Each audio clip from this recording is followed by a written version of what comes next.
Hello everybody and welcome back to ASMRSON-MAN. One moment if you don't mind, there we go. Okay, so this is a bit different than my usual videos. Just because normally for the usual ASMRSON-MAN videos, I am doing some kind of like audio video. And in this one, I'm just gonna check the Okay, good. I'm going to turn the volume down because I can hear the music I'm playing in the background. So let me know how the music volume is on this. Anyways, this is not like an audio like the other ones have been. This is something a bit different. What I'm doing in this one is I'm doing I don't know what the ASMR terminology is, but a not a not screamed like analysis of a certain frame from what is my favorite thing to read, Chainsaw Man. This is the frame we will be looking at here.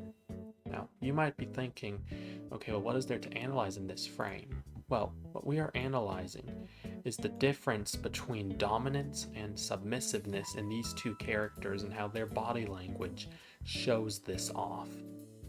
Alright, so dominance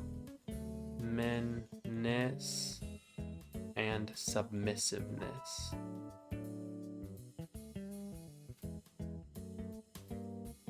There we go. So those are what we are going to be looking at today, dominance and submissiveness inside of this frame here, and how these two characters each manage to show a different one of those based off of their body language. I have had many years of training in reading body language. It has been a very existential and emotionally exhausting experience, but I believe I have perfected it, and I am the perfect person to be able to analyze this frame to explain this very interesting part of human society, body language. So, for the characters we have here are Asa and Yuko from Chainsaw Man. So this is Asa and this is Yuko, or aka this is pretty much autistic girl who wants a boyfriend, and this is transgender Jordan, basically. So now, we are going to start by analyzing their faces. We're going to start over here with Asa, as Asa is the one who is showing dominance in this situation. We look at Asa's face, look at the direction her eyes are facing, right? They are pointing up like that, straight towards the sun, which is up in the sky. This is moving upwards at a slicing angle, or what I call a sword angle, establishing how she is the one who is in control because she is the one who has the more powerful eye location. Now we look at her mouth, right? Look at this, just barely opened enough so that she can breathe, right? She is controlling how much air goes into and out of her lungs. She is taking no risks, which just further shows how she is in charge of this conversation. Then of course, you've got the jawline location, which look, the jawline is pointing sort of to an angle, right? This is an angle right here. This is not a 90-degree angle. No, this is like at a, I don't know what quite angle it is, but it's like that. You see? That is her jawline location. Her jawline being sort of pointed off into the side is another sign of dominance and confidence inside of this interaction. How are these all signs? Well, that is what I will get into right now. If we look at the eyes and the way they are at the sword angle, right? Looking up, tilted, not directly up, but up at an angle. This is establishing how she seeks to move higher amongst the social ladder in this situation. She is refusing to let her eyes drop down to the ground, but she is not completely against looking you straight in the eye. From this angle, she could very easily move her eyes to look this direction. She could look straight ahead, this direction, this direction, this direction. She could look in a bunch of different directions very easily. As for her mouth, she is controlling how much air gets in and out of her mouth, how much she breathes. She is showing that she is in control because she chooses how much she breathes, and choosing how much air gets into your lungs determines how much you can speak in the conversation. So basically, with this, what she is saying right here is, if I choose to continue speaking to you, I will, but I don't have to. That is the Sigma male mindset. Is Asa a male? No, but she is a Sigma. So therefore, she is an honorary man in this situation. Now, let's look over here at Yuko, or transgender Jordan. Look at her eyes. First of all, she looks high, right? Like, look, this is the look of somebody who is high out of her mind. So that is not good for Yuko. That is not dominance. That is saying, oh, look at me, I'm a goofy little hippie. And second of all, look at the direction of her eyes. They are looking straight up. They are not at a slicing angle like Asa's. They are looking, I did not mean to draw that, they are looking straight up like this. This is basically saying, I'm looking up at you, right? This is not saying I can choose where my eyes go. I choose if you are worthy of my look or not. This is saying, I look up at you. I am aspiring to be like you. I will follow you, right? Now, look at the jawline.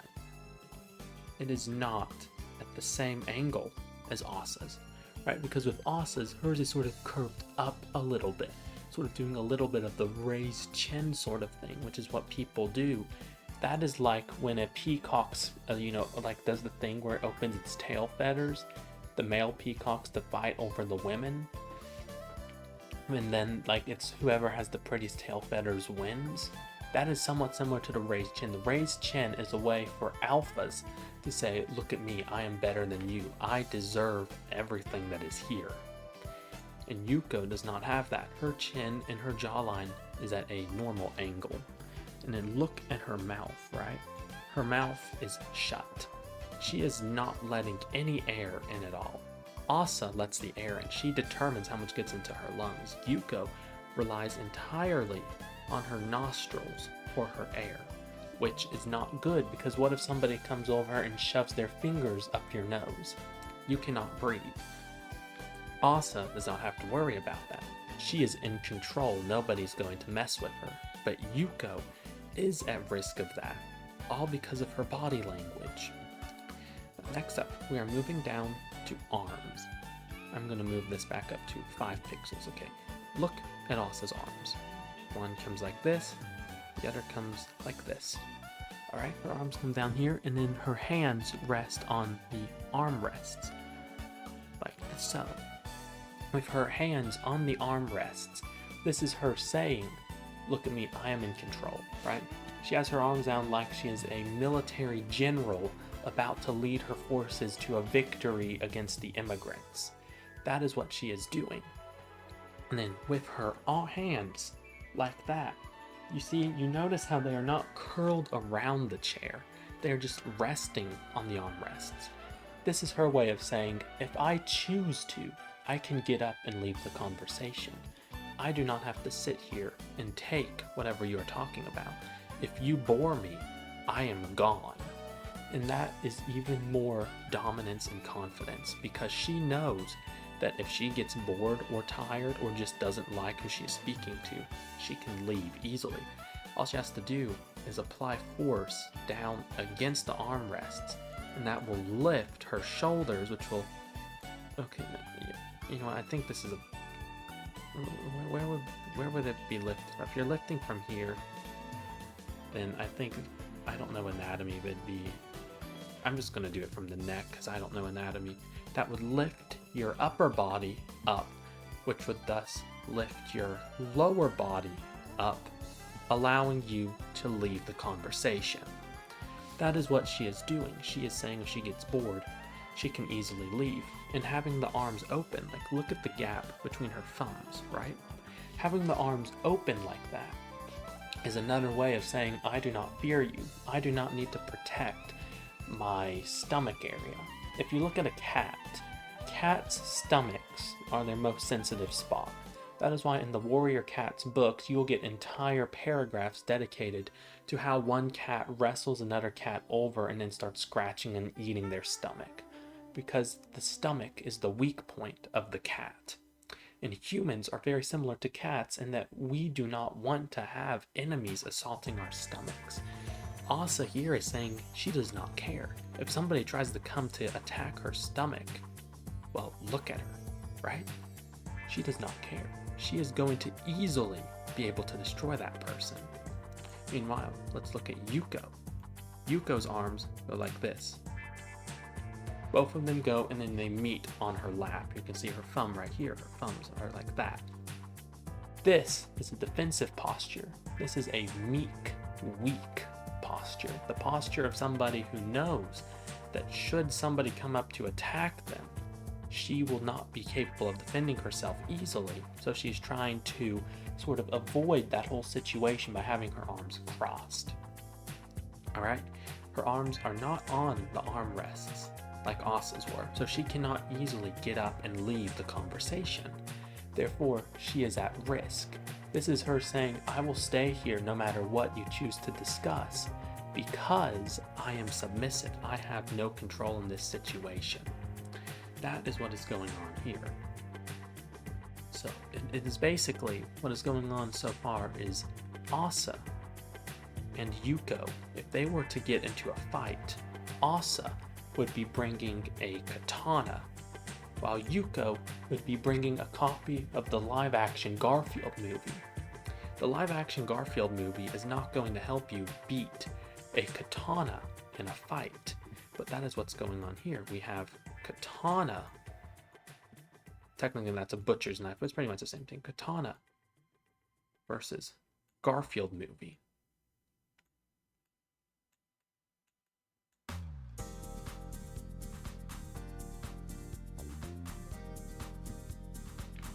You see the difference here. This one is dominant over this one.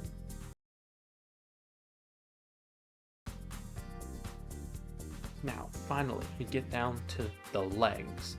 Now, we look at Asa's sitting posture, right? She has her legs placed down in a power stance, giving us a big gap. Now, this big gap is vital because when somebody gets up, stands up, they usually need to be able to place an equal amount of pressure onto each leg and apply that force down to the ground. So 50-50, relatively like that. And then that is how one stands up. And then Asa's shoes, look at this. They are both, let me redraw that was a bad line. They are both fully flat on the ground. Neither of them are tilted at an angle or up in the air at all. Both of them are completely solid, planted hard on the ground, ready to either stand up or kick somebody. Now, we move over here to Yuko. Her legs, look at this. First of all, they are glued together. They are super glued. So there is no way she is going to be able to stand up like this, right? She cannot leave should something happen. She does not have the choosing power. And then on top of that, we look down at her shoes. They're at an angle. See that? See how the shoe is going up? Asa's stay flat, but hers go up. That is not good either. Because when you have the shoe up, it makes it harder to be able to stand up. Therefore, she is planted on the ground. Most of her weight is here. This is like 85 compared to 5. You see? She will not be able to stand up easily. And then with her feet off the ground at an angle, right? You see? Angle. Compared to Asa's, which are not at an angle, which we could see like this. She is not going to be able to stand up as easily. Therefore, should the conversation go in a direction she does not like, she is the one who will have to endure it. She will not be able to leave. This once again puts all of the control of the conversation in Asa's hands. She is the one who gets to dictate whether the conversation stays or whether it goes. She is the one who is listening to the clash right now. Now, finally, the last thing we have to analyze here are the bags. Look at Yuko's bag, all right? And then look at Asa's bag. I want you to take a moment and just analyze these two bags on your own, okay? Tell me if you see the difference. All right, I will give you a few seconds. Do do do do do do do do do do do do do do